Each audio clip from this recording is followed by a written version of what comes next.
You go to your GP, you get your testosterone checked. The number comes back and the doctor says, "That's normal, nothing to worry about."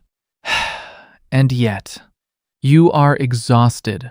Your sex drive is not what it was. You are losing muscle even though you are training. Your mood is flat. You feel like a dimmer version of yourself, and nobody can tell you why. Your doctor said you're fine. Your testosterone is normal. So why do you feel like Here is why that happens. And it is not because you are imagining it. It is not because you are getting older and should just accept it. It is because total testosterone is the wrong number. The number your doctor looked at tells you how much testosterone is floating around in your blood. It does not tell you how much of it your body can actually use. And for a very large number of men, that gap between what is there and what is available is where every single one of those symptoms lives.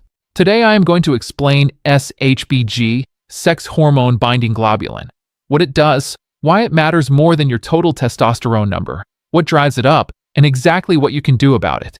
By the end of this video, you will understand your own hormone panel better than most GPs do.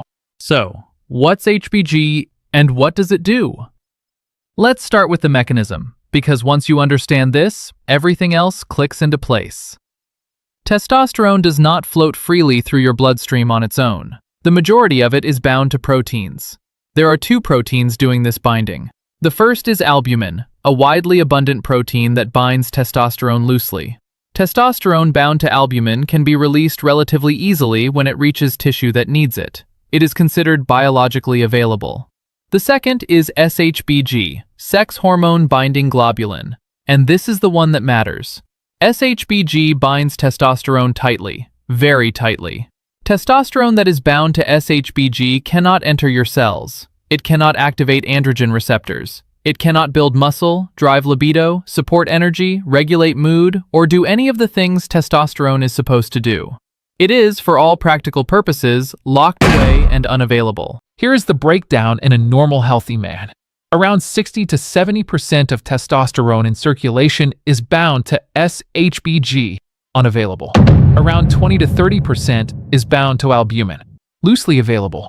Only 1 to 3%, 1 to 3%, is completely free and unbound. This is what we call free testosterone. Free testosterone plus albumin-bound testosterone gives you what is called bioavailable testosterone. This is the testosterone your body can actually use. Now here's the problem. Standard blood panels measure total testosterone. They add up all three fractions, SHBG-bound, albumin-bound, and free, and give you one number. And when that number falls within the reference range, you are told you are normal.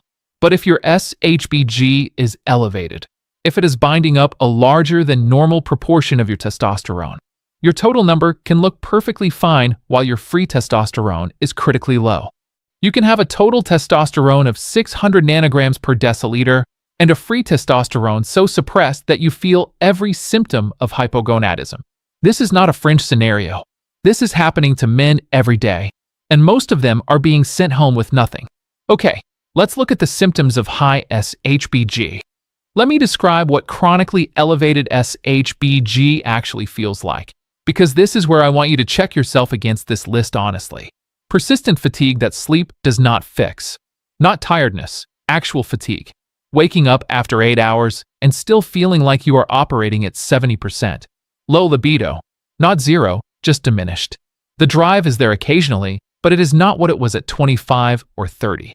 Sex feels more like an obligation than a desire. Morning erections are less frequent or less firm. Difficulty building or maintaining muscle mass despite consistent training. You are putting the work in and the results are not reflecting it. Recovery between sessions feels slower. Brain fog, difficulty concentrating, a sense of flatness or emotional blunting. Not depression exactly, but a lack of sharpness. Things that used to feel motivating feel neutral. Increased body fat, particularly around the abdomen, despite diet not being dramatically different from what it was. If several of those sound familiar, and your GP has checked your testosterone and told you everything is fine, there is a very real possibility that elevated SHBG is the reason no one has found an answer. Because here is the critical point. Most standard panels do not test SHBG unless you specifically ask, and most GPs do not know to ask. So you can go years, sometimes decades, with elevated SHBG driving low T symptoms, a total testosterone number that looks normal, and no one connecting the dots. What are the causes that drive SHBG up? So what causes SHBG to be elevated? Because this is where the intervention starts. Age. SHBG rises naturally with age. From around 35 onwards, SHBG tends to increase by roughly 1 to 2% per year. This is one of the primary reasons why men experience declining free testosterone with age, even when their total testosterone stays relatively stable. If you are over 40 and have never had your SHBG checked, this is relevant to you. Low body fat or caloric restriction. This one surprises a lot of men. Being lean is generally associated with higher testosterone, and total testosterone often is higher in lean men. But very low body fat and sustained caloric restriction tend to raise SHBG. This can tip the balance so that despite having good total testosterone, free testosterone is suppressed. Men who have aggressively cut body fat and then feel worse than expected often have this pattern. Alcohol. Regular alcohol consumption raises SHBG. This is dose-dependent. Moderate intake has a measurable effect, and heavy drinking has a pronounced one. This is separate from alcohol's direct suppression of testosterone production. Alcohol attacks your free testosterone from two directions simultaneously. It raises SHBG and it suppresses total production. If you drink regularly and have low T symptoms, this is where you start. Liver health. SHBG is produced in the liver. Liver dysfunction, including non-alcoholic fatty liver disease, which is extremely common in men over 40, directly disrupts SHBG regulation. If your liver is under stress, your SHBG is likely dysregulated. This is worth knowing. Thyroid dysfunction. Elevated thyroid hormone, hyperthyroidism, directly increases SHBG production. Even subclinical thyroid overactivity can push SHBG up meaningfully. If you have never had your thyroid checked alongside your hormones, that is a gap in your picture. High fiber intake. Research consistently shows that very high dietary fiber intake raises SHBG. The mechanism involves fiber's effect on sex steroid metabolism in the gut and the enterohepatic circulation of hormones. This does not mean fiber is bad. It means if you are eating a very high fiber diet and experiencing low T symptoms with normal total testosterone, it is a variable worth considering. Certain medications, anticonvulsants, some blood pressure medications, and thyroid hormone replacement at excessive doses can all raise SHBG. If you are on long-term medication and experiencing these symptoms, review this with your prescriber. Let me talk about how to test properly. Let me tell you exactly what to ask for, because walking into a GP appointment and asking for testosterone is not going to give you the information you need. You need 4 numbers minimum. Total testosterone. The baseline. Get this, but understand it is incomplete on its own. SHBG. This is non-negotiable. Without it, you cannot calculate free testosterone, and you are flying blind. Free testosterone. Ideally measured directly. This requires an equilibrium dialysis assay, which is the gold standard. More commonly, it is calculated from total testosterone and SHBG using a validated formula. Calculated free testosterone is a reasonable estimate. Direct measurement is more accurate. Albumin, needed for the calculation. Usually included in a standard metabolic panel, but worth confirming. Beyond those 4, a comprehensive picture also includes LH and FSH, which tell you whether the problem is in the testes or the signaling from the brain. And TSH plus free T3, because thyroid dysfunction is a common and often missed driver of SHBG elevation and low T symptoms. Timing matters. Testosterone follows a diurnal rhythm. It peaks in the morning and declines through the day. Get your blood drawn between 7 a.m. and 10 a.m. Afternoon tests consistently underreport testosterone and will make your numbers look worse than they are. Quick pause. Before we continue, here's something worth knowing. If you've been feeling frustrated or even embarrassed about changes in bedroom performance, sensitivity, stamina, or desire, you're not alone, and it's not your fault. There's a 100% natural solution that's already helped thousands of men feel confident and energized again. No pills, no injections, no procedures, no surgery, no risky shortcuts. Just a simple, easy home remedy you can make at home, designed to support what researchers are now calling the manhood molecule, a key factor for arousal, blood flow, and lasting power. Find out more. There's a link in the description and in the pinned comment. Check it out. It could be the very thing you've been looking for. Okay, let's get back to today's topic. Right. Now, this is the part you want to pay attention to. Most men diagnosed with high SHBG will want to know how to lower SHBG naturally. So, let's talk about what you can actually do. I want to be honest with you here. There is no single magic intervention that tanks your SHBG overnight. What there is a clear set of evidence-based levers you can pull that, combined, have a meaningful and measurable effect. Men who take this seriously and work all the levers simultaneously see real results in their free testosterone within 8 to 12 weeks. Lever 1. Zinc. Zinc is the most directly studied mineral in relation to SHBG suppression. It inhibits the liver's production of SHBG. Research shows that zinc deficiency, which is more common than most people realize, particularly in men who sweat heavily through exercise, is directly correlated with elevated SHBG and lower free testosterone. Supplementing zinc at 25 to 45 milligrams per day, taken with food, has demonstrated reductions in SHBG and increases in free testosterone in multiple studies. Do not exceed 50 milligrams long-term without monitoring copper levels. Zinc and copper compete for absorption. Lever 2. Boron. This is one of the most underrated interventions in male hormonal optimization.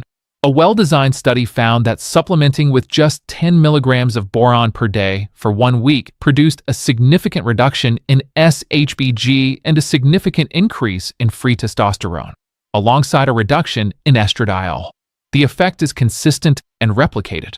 Boron supplementation is cheap, well-tolerated, and in the context of SHBG reduction, it is the single most evidence-backed specific supplement available.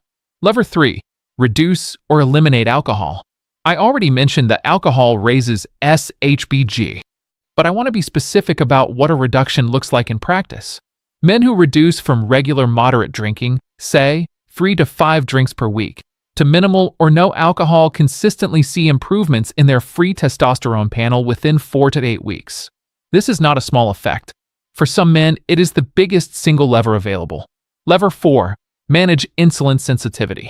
Insulin has a suppressive effect on SHBG production in the liver. Men with good insulin sensitivity, meaning their cells respond efficiently to insulin, tend to have lower SHBG. Men with insulin resistance or metabolic syndrome consistently show elevated SHBG alongside its hormonal consequences. The interventions that improve insulin sensitivity, resistance training, reducing refined carbohydrate intake, maintaining a healthy body composition, also work to suppress SHBG through this mechanism. This is another reason why the same lifestyle changes that improve metabolic health improve hormonal health at the same time. Lever 5. Optimize thyroid function. If thyroid dysfunction is driving your elevated SHBG, no supplement stack will fully fix it. Get your thyroid checked.